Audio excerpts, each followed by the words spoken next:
thought we were very good from the whole weekend. The whole week leading into it, we just had a good look about us. We just went back to work and just guys are ready to play, and that's an awful tough place to go into. And obviously, we got some breaks the first night, and we didn't get into the second night until the last minute. But that's the way, when you feel good about your game and you're bending your knees and you got your blood pressure going and your heart pumping, good things happen, and that's what happened to us. Bob, kind of piggybacking off of that, how weird was it to go into Friday night having already clinched the regular season championship, and what did it take for your guys to be locked in like they were? Well, it was like we still had 4 games to go in league play, and that's all we talk about. And so I think it's more of a media question, that you already had it wrapped up. Like, I don't think we think that way as a group. And we sure guarded against it, but it just was what it was. And we're coming off where we didn't feel we played very good the week before. And we're playing we're playing as a team. We're playing for our, the NCAA, and we call it banner season, and that's the ultimate is the NCAA. And then you got a few trophies along the way. If you got a shot at them, you go for them. And that one fell in our lap, and now we move on. So, that's kind of how it's a kind of a long-winded answer to, that you're like, I know we wrapped it up, but I don't think we really talked about it. It was more important. We had 2 games to play. Guys want to play hockey games and want to keep playing hockey. So sorry for the long-winded answer on it, but it's the best way I can do that one.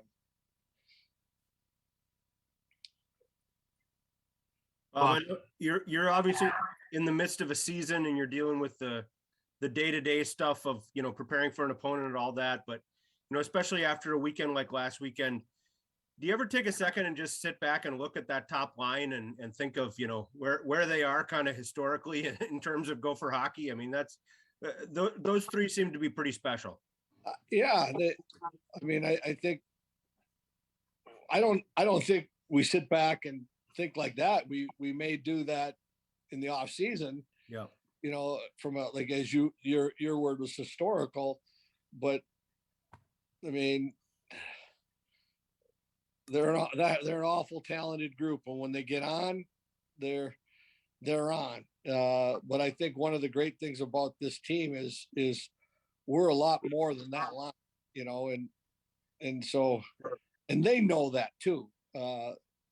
But they're sure a lot of fun when you want to talk about that, those 3 when they're on, and they kind of take turns too. And they've all taken turns in the spotlight, and that's what's been kind of fun about them. Bob, looking at that line too, when did you know that you were going to put them together? Was that a process at all? No, I mean, I remember somebody asked me that before the season. I said, well, I'd be a fool not to try it. And we didn't try it right away. I do remember when we didn't have Snuggie and Cooley together early because they played together all last year. So we wanted to just kind of freshen it up. But the minute those 2 got together, they had great chemistry. And you just knew that, okay, because I like to work in 2s. If you've heard me before, and put combos together and then add a third, well, it only made sense to try Nyes over there. And but if you all remember early in the year when we were kind of developing as a group, the Nelson, Nevers, Brodzinski line kind of took off as our critical line, and for us at that time. I know it's fun for us now is the other 2 lines are starting to really, we got some things that are happening that we've been waiting on. And Hughlin, and I'm changing the conversation, but Hughlin, Kurth, and Pitlick were outstanding last week. And and Lammer had his best week in a long while, and that keeps coming. So, if that can continue, we're in a pretty good spot. Coach, going into this postseason, how much has your goalie Justen Close's game compared to around this time last year with a full regular season under his belt? Yeah, I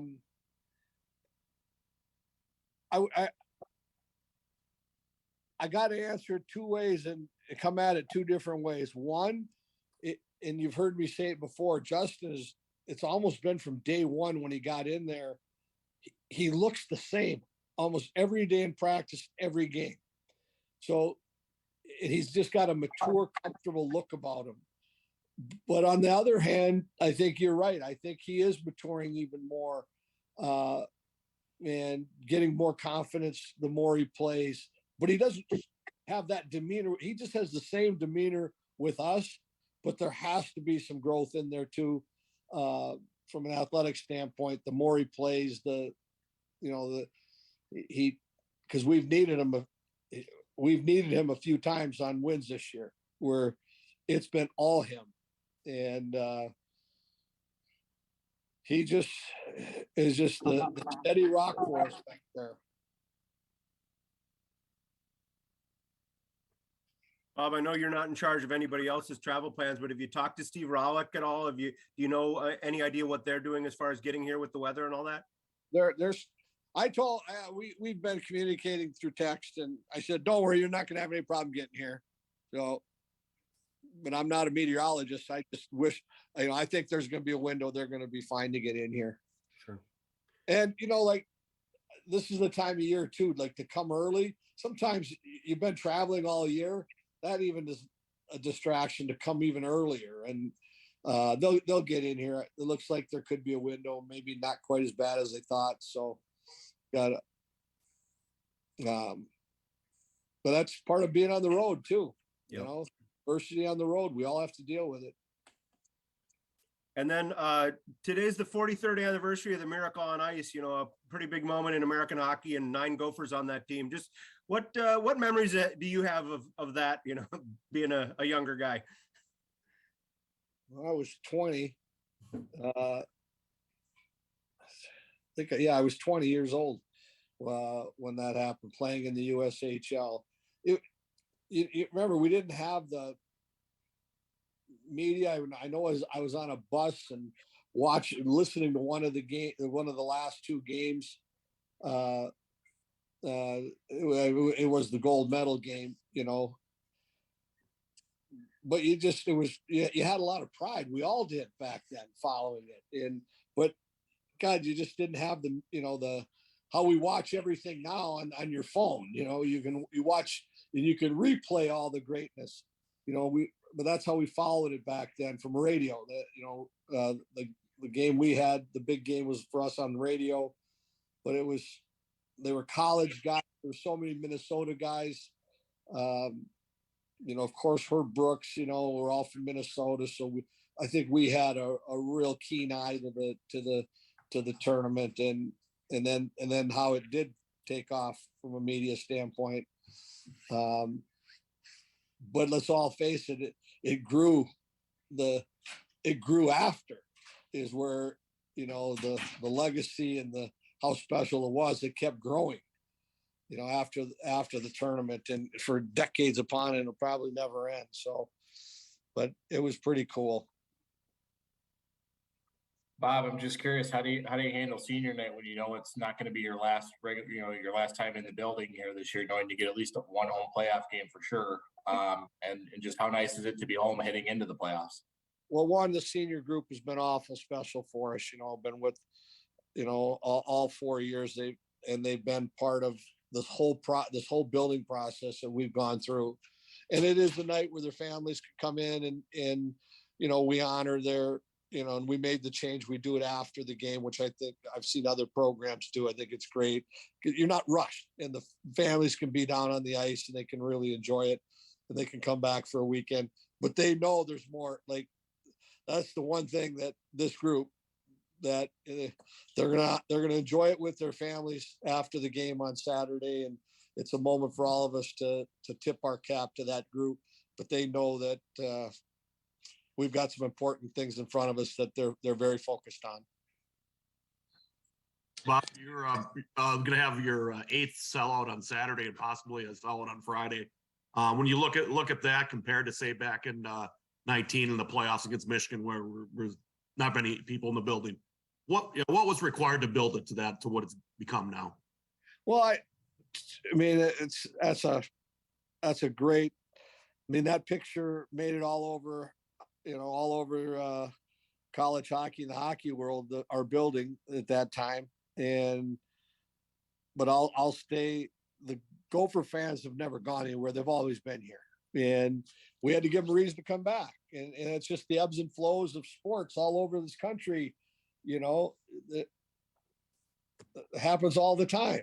And but you tip your hat. We've had some terrific hockey players that have come into our program, and great heart and character, and our fans, pretty smart hockey fans in the state.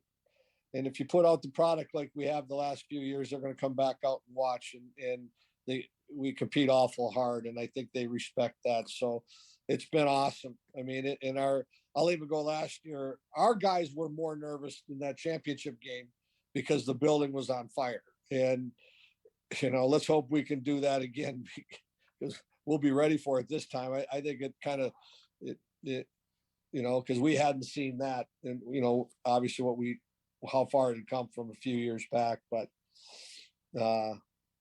Gopher fans haven't gone anywhere. Hopefully we're growing some new ones, and it's awesome when that's happening. Hey, Coach, can you give us an update on Brock Faber, where he is health-wise, Coach, and just any thoughts about, with the Big Ten title wrapped up, if you might be considering, taking some time away from some guys and giving more time to other guys, rest somebody up, that kind of thing? I'll get ahead of myself a little bit because it's Wednesday, but I don't think there's any chance that Brock Faber's not going to play this weekend. And I'm kind of talking not from because I talked to him yesterday, and he just looked at me and said, "I'm in." So no, I haven't got that from the trainer yet. But he's been practicing hard. We're almost stamping it that he's going to be in there unless there's a setback between he and the trainer, the medical people. No, we're not going to sit back at all. We got 2 games and we got to buy. We gotta put our foot down and we got to play. And there's no holding back anything right now. Justin, it was relatively subdued on Monday, and I know you've got a couple other banners that you're focused on now, but how cool was it to have that Big Ten trophy come out on the ice again and get a new hat and all that stuff? Yeah, I was surprised. I don't know if anybody knew what was going on. We all had yellow socks on before practice, so some of the guys were wondering what that was all about. But yeah, I'd never even touched one of those things. And then the trophy was in the locker room the other day. I picked it up. It's kind of heavy. I was a little surprised by it, but it's nice to check those things off the list and earn those accolades as a team. And we had a great regular season, and it's nice to celebrate that. But we got bigger goals and we got bigger aspirations going forward. So just check mark along the road, if you will. Some guys have a virtual NCAA position. I mean, that's locked in. You're going to open at home for the conference playoffs. What's the thoughts going into 2 regular season games that won't change any of those 2 factors? Yeah, I mean, they're still big games. I mean, Coach Motzko talks every single week at practice just to win the series during the year. And, we're 1-1 against Ohio State, so we're going to have to win both games if we want to win that series. And so, we're still looking to, beat every single team that we play.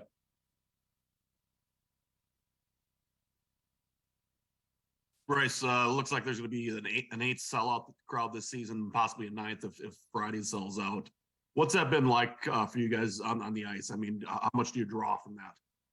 Yeah, I mean, our fans have been unbelievable. Our student section has been so good this year, and it's kind of special. And everyone wants to come play here now because of how good our fans have been. And there's still people out there that that think just because we're in the Big Ten, we're not getting any more sellout crowds. And, you know, our play this year has been really good, and we've been winning a lot of games, and, you know, fans are coming, and, you know, obviously plays a lot into us. And, you know, it's been a pretty special year, and we're very thankful for it. That's for sure.